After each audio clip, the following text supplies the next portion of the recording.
are you all doing today?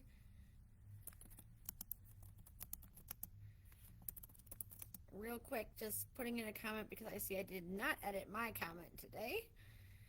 Um,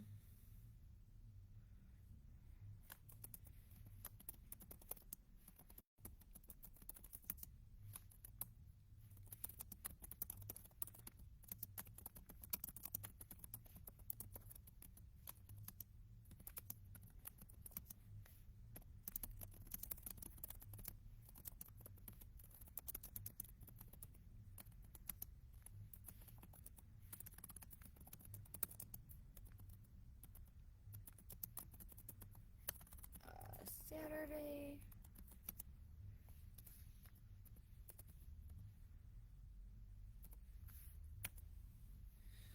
Alrighty.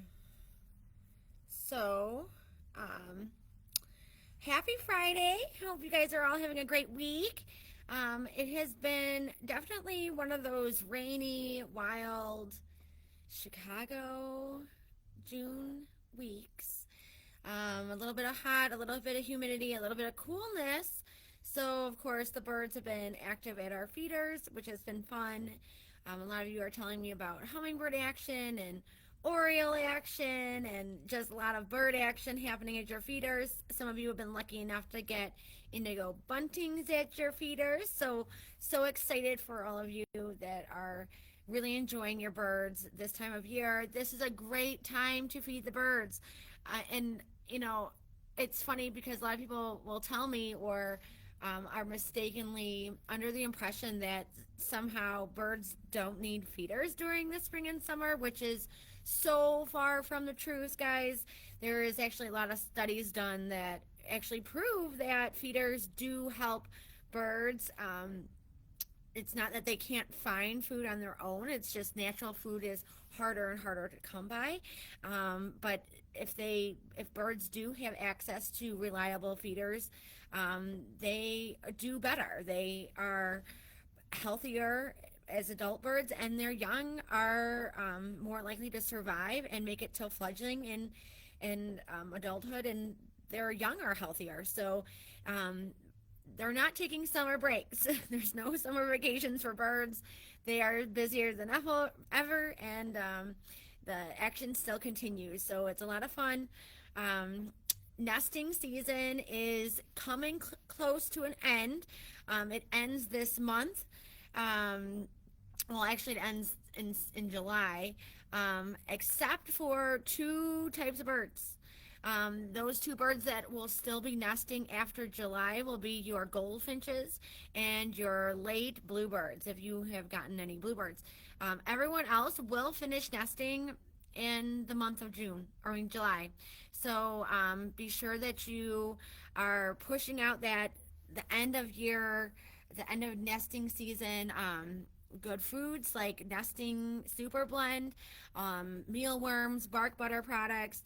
Those are all going to help keep your birds ready and active for the end of nesting season. So be sure that you are stocking full of good high protein foods to help baby birds as they leave the nest. So obviously they're not being brought necessarily seed to the nest as nestlings, but once they leave the nest, they are coming to your feeders.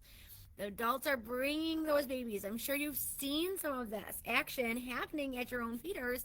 It's a lot of fun to watch baby birds do baby bird things. They don't quite get it yet, so they often have their mouths open and are kind of look like they're yelling at the food to jump right in and hurry up, I'm hungry.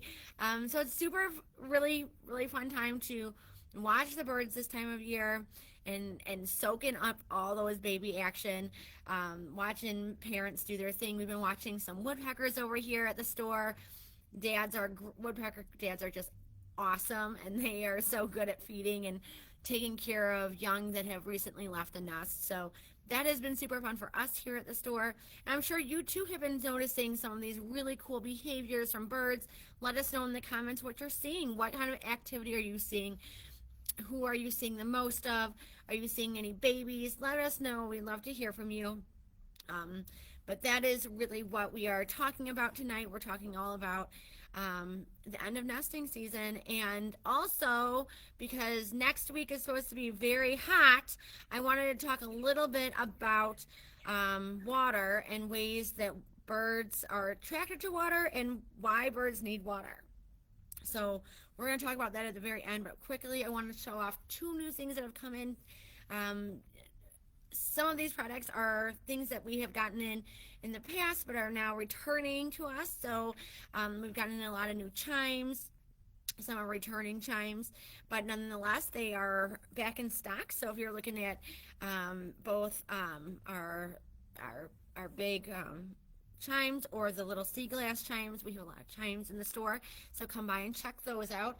The key holders are back in stock. I know cardinals have been super popular here, and we have frogs as well, but the new one is the bunny, and I just thought he was so cute. I wanted to show him off. He's super cute. These guys are the key holders, so you put the key. This is magnetic on the bottom, and this is where you hide your key, and then you put the cover back on there, and then it protects it from the elements, but it's out, it's a key holder, so hides your key discreetly. No one will notice that it's there, but it's super cute, isn't it? Other thing that we've gotten in, I'm super excited for too. This is such a hot item at our trade show. I'm actually really excited for these binoculars too. We have always had Vanguard here, and they are our tried and true top of the line binoculars that we have here in the store. But I did bring in another brand just simply because they, one, looks so much fun. I loved all the colors that they have. I'm very used to the black, the deep green, the forest green, the muted colors for binoculars, that I didn't realize how much fun colored binoculars are. And that was what drew my attention right off the bat when I walked in the trade show. Is I saw these binoculars and they were so bright and so fun. I wanted one. So we did bring in new binoculars, and I'm going to talk about them right now. These binoculars are called Nocs, N-O-C-S. These are really simple binoculars. I'm going to show you one here. Super fun. The colors on this, I know they might not look the same on the video, but they are a really beautiful cobalt blue. The middle dial is like a turquoise, and then of course by the eye cups they're orange. Super cool, but they come in other colors too, and I will show you all the colors, but I want to talk about what makes Nocs so special and different. But not only are they just fun because of all the colors that they come in, because they do come in quite the variety of colors. Check this one out. It's like lavender with yellow and turquoise. I kind of like that one too.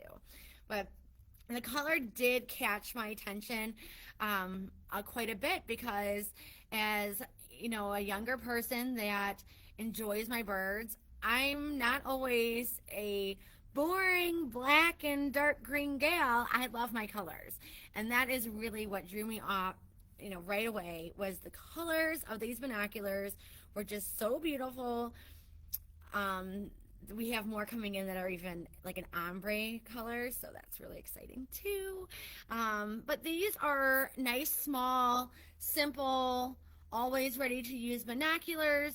They are waterproof, which is really nice, especially when you are out and about in the nature preserves, doing be a trailblazer campaign, or maybe just out bird watching. These are perfect for that.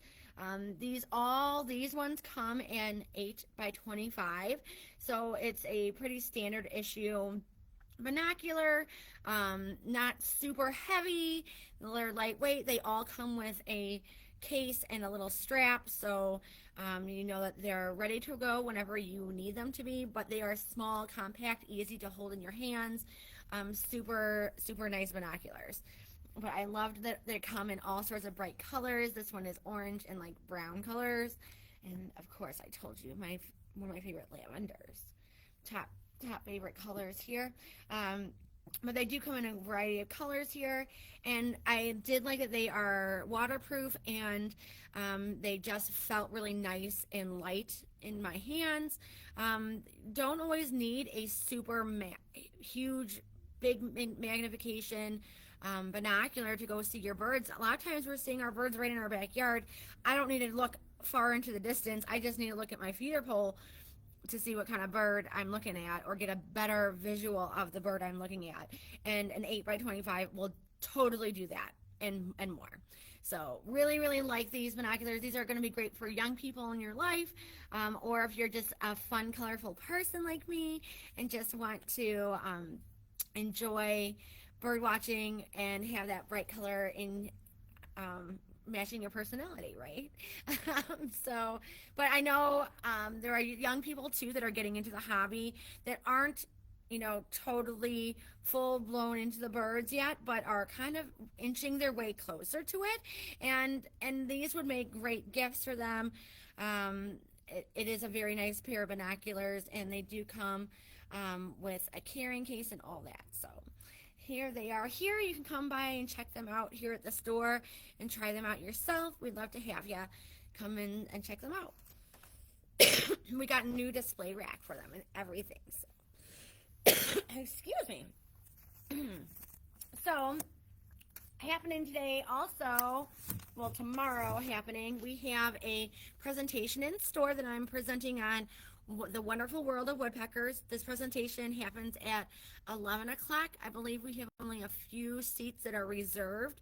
But if you would really like to come and you want to make sure that you have a seat, give us a call in the morning ahead of time, and we will put your name on the list to reserve that seat. Otherwise, just show up and come on in, and hopefully we'll have enough chairs for you. But everyone and anyone is welcome to come to the presentation. We'll be talking all about woodpeckers in general, their unique adaptations that make them so unique and wonderful. But also we'll talk about specifically the woodpeckers found here in our area and ways that we can attract them, and alternatively, ways that we can deter safely woodpeckers that are causing some destruction around our house, and why that is happening and how we can handle that. So that is happening again tomorrow at 11 o'clock. That's Saturday, June 27th. So just come by for that. Also happening, coming up in July, we have kind of a light load for July, just simply because we have quite a few off-site things happening in July. We have an in-store presentation talking about the importance of feathers and molting. So that's a really interesting topic, and I really hope that you can make that one because it's brand new. We've never had a topic like that here at our store before, so that's a really great one. And then at the end of the month, we have an in-store craft for everyone, not just kids. All are welcome. This is a craft in the garden. We're doing painting rocks again, so you can come by anytime between 10 and 2 and color a rock or two or more. This is all weather permitting, so we're doing it outside because we do coat them with a kind of a sealer to keep your pretty images on there for you. But if it does get canceled and you've called, we will kind of let you know or post that's being canceled for any reason, okay? But that's at the end of July. That's the 25th. Don't forget, on July 4th for the Independence Day, we are closed, so just know that that is a thing. So prepare either before or after, and maybe look out. There might be some kind of special deal going on just the 4th for an online promotion, so keep your eyes peeled for that. Off-site, we have a couple different events that we are doing off-site this July. We are going to be present at Plainfield Fest. That's going to be July 18th and 19th. We're going to be in the vendor section, so come by and check us out and say hi. We'd love to see ya. And then we will also be having we are going to be part of the Wilmington's Catfish Days Parade. So that's kind of exciting as well. So stop by Wilmington on July 26th at 1 p.m. and have fun at Catfish Days and also see us during the parade. That'll be really fun.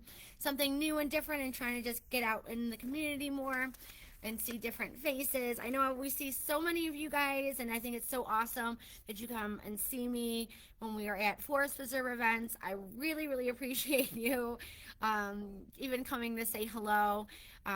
You really are like family and friends to us. So love, love, love you guys. So thanks for all the support, and continue doing it because I love it.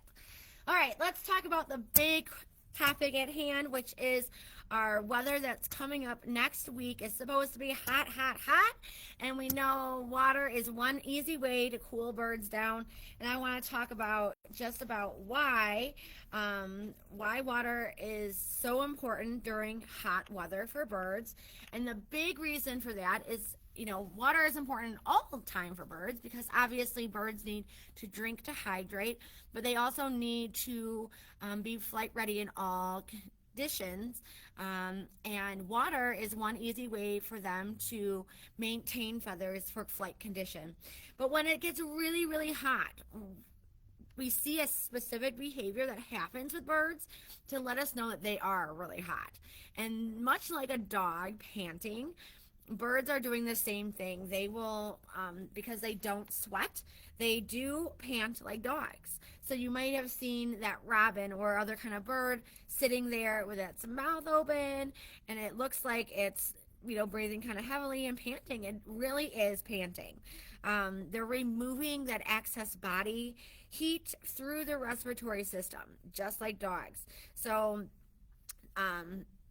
if they do not pant, it's going to lead to an increased rate of dehydration, and they need to replace that lost liquids from sweating out those resources. So that is the big reason why birds need water, is to stay hydrated, just like humans.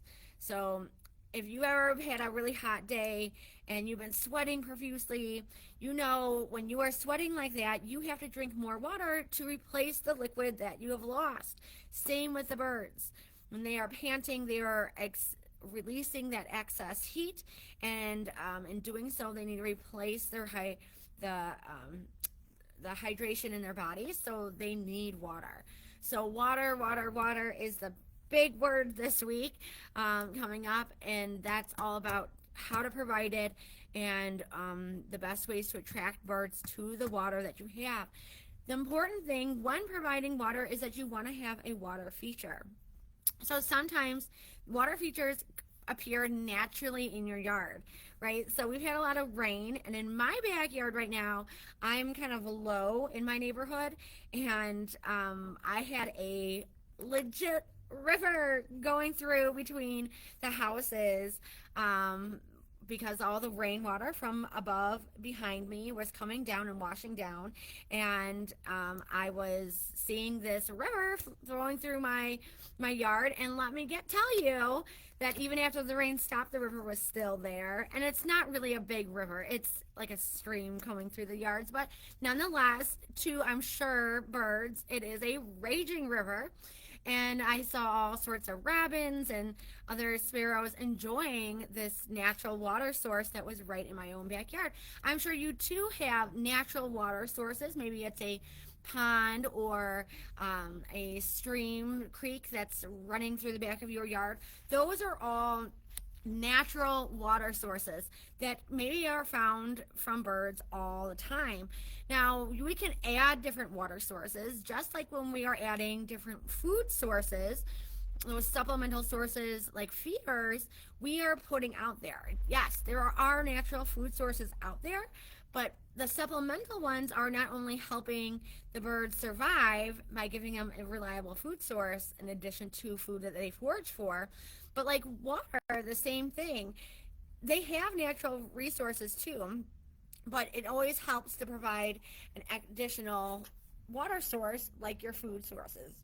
On top of that, just like food sources aren't necessarily needed, they do provide a different benefit, not only just for the birds. It also provides a benefit for us because we can draw birds to a specific area in our yard to enjoy them. So unlike natural food, the insects that are flying around or crawling around, the seed that is in the flowers, the nuts that are in the trees, we can't determine where those food resources are necessarily coming out, and they can't always be in the best spot and location for us to watch them from. But sometimes we can get those birds to come a little bit closer or in a better viewing spot by using the feeders to guide them there. The same happens with your water source. So if you have a bird bath or a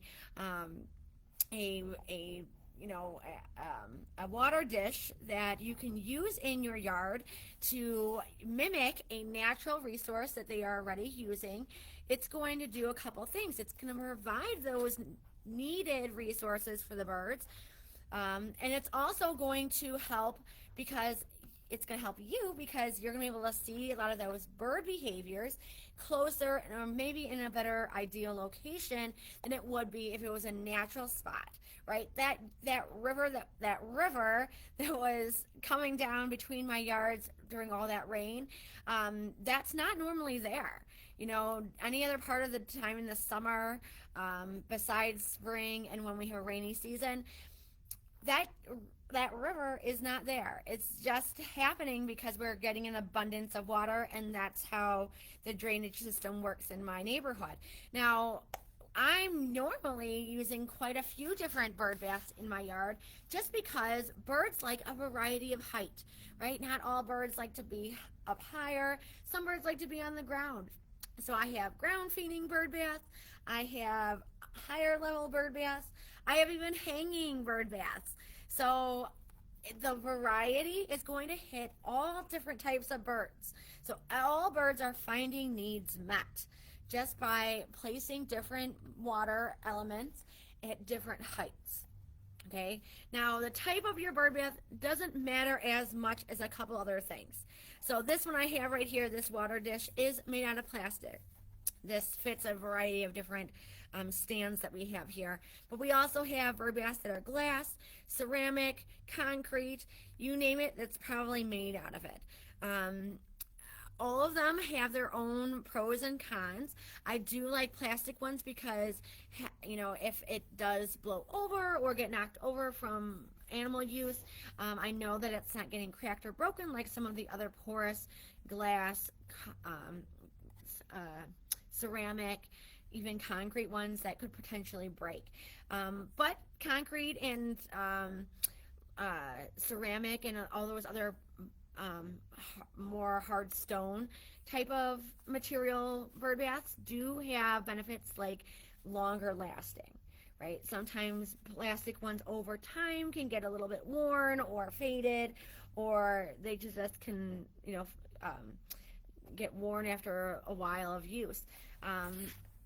Not so much with those other kinds of bird baths. I do recommend that your bird bath dish not exceed 2 inches in depth. And the reason for that is because the deeper the bird bath, the more birds you're actually excluding from using your bird bath. They like a nice, easy, gradual slope that is most natural to them, and it's going to make them feel more comfortable. Okay, it doesn't mean that if you have a really deep bird bath, that doesn't mean you have to fill it all the way. Just fill it a couple inches full and call it a day. I've even used, for some really deep bird baths, I've used some river rocks or different flagstones to make different tiers in your bird bath. That also helps them feel comfortable because, again, those small little goldfinches aren't going to feel as comfortable approaching deeper water like your mourning doves or your robins or cardinals that are a little bit bigger of a bird and don't mind wading in that water, that deeper water. So something that has a little bit more gradual or creates natural steps with rocks can really help entice the use of your bird bath for birds. The other great thing about bird baths and how to utilize bird baths is if you can get that water moving. It is all fun. You've all seen it. I'm sure you've seen the kids around the neighborhood. Everyone might have a pool in their backyard, but as soon as you get the sprinkler out, man, all the kids in the block are instantly at your house. It's the sound of moving water. It attracts birds and I guess children too. But yes, that is the case. Moving water really does attract birds because the sound of moving water alerts them to the water source. So have you ever had a bird bath that you've had for years and you've never seen a bird bath or the bird use the water? Now, here at the store, before we took over, there was a bird bath here, and I had never, all the times that I came here, never saw the birds use that bird bath. And I know we have a natural creek that's filled almost all year round right here in the back of the store.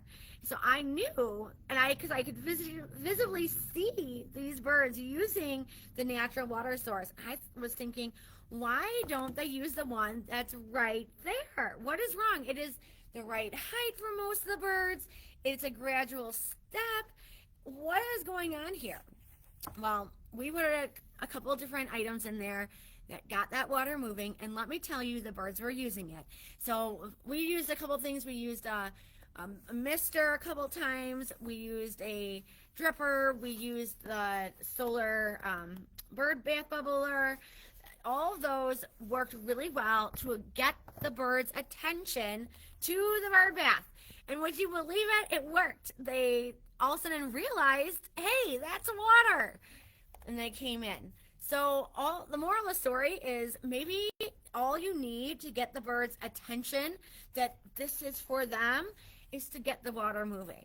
So I know last week we showed you this wonderful different bird bath, solar bird bath bubbler. This one actually stores the energy versus this one that does not. This one is a little bit of a bigger size device, but it also comes with a remote control, and there are a couple different other ways that we can utilize this, even in ponds. So a great way to get that water moving, attract birds that may not even come to your feeders, right? Some birds like, warblers and things like that, they don't usually visit our feeders that often, but they will, because all birds need it, and especially during high heat, they will visit water sources in your backyard because, let's face it, during hot weather, they need it. So if you can provide it, they will come, right? Get the water moving, and it's going to be really, really hard for them to resist checking out what you have going on. Birds have excellent sound hearing. So one of the best ways that they find and locate some of their food and resources is by sound. They're using all the senses. So where most birds do not have a great sense of smell, other birds have, but most do not have a great sense of smell. They're using their eyesight and their hearing to look for all the resources, to keep an eye on predators, things like that. All right, so get that water moving. And then the last thing I really want to talk about tonight is how to keep those bird baths clean, because we know, just like your feeders, important and responsible bird landlord is always thinking about ways that we can keep our birds safe and healthy. And our bird baths are no different. Just like feeders, they can become a breeding ground of bacteria and hazards to our birds, and we want to make sure that we are doing the best that we can for them. And many of the simple ways to do this is just by giving it a nice scrub. I live by this scrubber. Have you ever been here and heard my bird bath brush story? That's a tongue twister. I was in Wisconsin, and if you know, I have a campground up there, and I have my bird bath up there, and I had forgotten my trusty bird bath brush. Believe it or not, I had many of them, but I still forgot one, to bring one with me. So I knew that there was a store, another Wild Birds Unlimited store in Janesville, very close to where my campground is, and I said, oh, we got to go over to Wild Birds because I know that they have my bird bath brush, and I got one. And I went in there and I told them, I know, I own another I'm from Wild Birds Unlimited Joliet. I need your bird bath brush because I know you have them, And I know that they're best around. These are just so coarse. I love the big face on them. They really get in all the grooves. If you have one of those like aggregate bird baths that was kind of stony on top, this works wonderful. So it scrapes up a lot of that algae and things that could be growing and living in your bird bath. So highly recommend the bird bath brush. If you don't have one, grab one, maybe grab two in case you lose one. But that's really important, and we want to replace the water at least daily.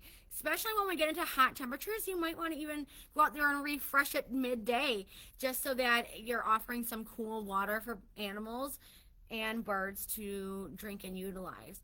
You will even see your squirrels acting in some kind of wild behavior sometimes when it gets really hot.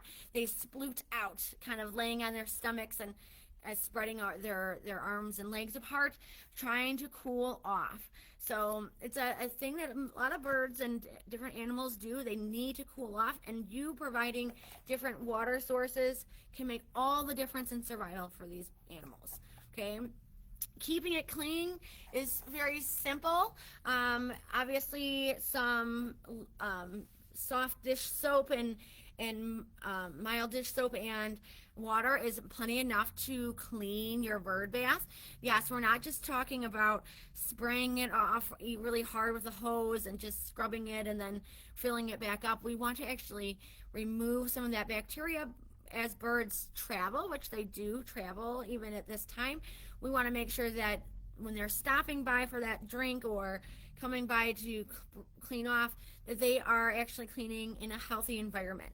So there are a couple of things that I like to use to make sure that my bird bath is as clean as it can be wherever I can be there. One is the bird bath protector. This is not a chemical, but it actually is natural enzymes. It prevents stains and mineral deposits and organic contamination, sludge. It's safe for birds, pets, and wildlife. Again, it's not a chemical. We're adding it to it. It is biodegradable, and it uses food grade enzymes. So it's not a quick fix. This actually takes time to use, but you are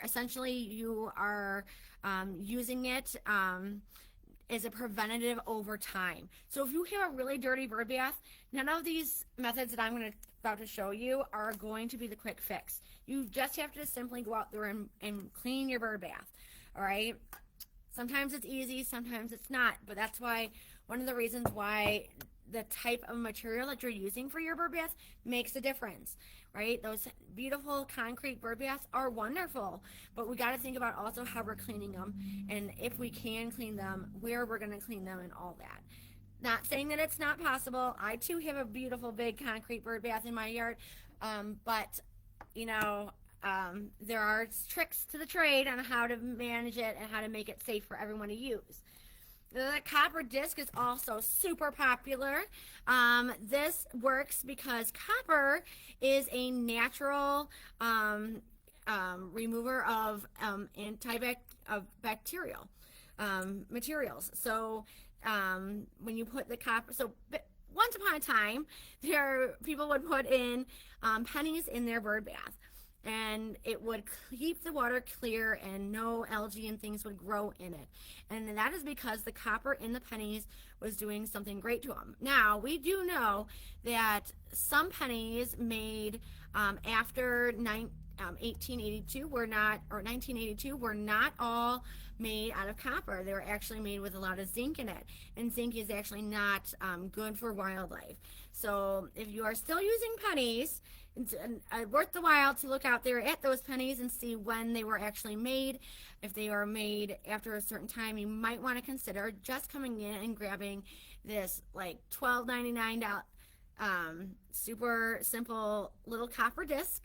There are these little nodules, you see them on here, that's lifting it up ever so slightly above your bird bath dish so that the water can pass through, so that actually all parts of the copper disc are pretty much in contact with the water, which is exactly what you want, because when it does that, it's going to clear the water of contaminants in there.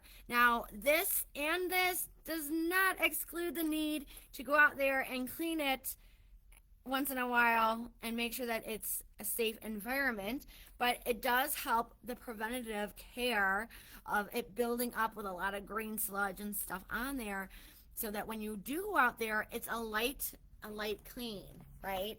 We're not having to scrub super hard, especially if you have the right tool for the job. It's going to be an easy clean because you've done a lot of the maintenance work to keep the water and the bird bath in a great condition. All right. Um, Now, don't forget, water is important for your birds. It's important for your wildlife. You too stay hydrated out there this coming week. Don't forget to go out and enjoy the birds. These are the last few weeks that we get to enjoy the nesting and breeding season. So be sure that you get to enjoy the most of it that you can. The birds are going to be out there and they're going to be hungry and they're going to be bringing their babies to you. So make sure that you have the buffet there for them. All right. Don't forget, if you're a Daily Savings Club member, you can come in and purchase a squirrel-proof feeder and get one bag of 20-pound seed at half off. That deal is only good in store. All right. You guys have a wonderful week. Let me see real quick if I have comments. Oh, what time tomorrow? The presentation is at 11 o'clock for the woodpecker presentation. So I hope you can join us for that. Good to see that we're seeing such a variety of birds at your feeders. Yeah, so that's wonderful. I'm so glad you guys got to come and watch this live with me. Really, really enjoy, you guys. Hope to see you this week. Can't wait to see you the next time you're in. And have a wonderful weekend. All right, bye now.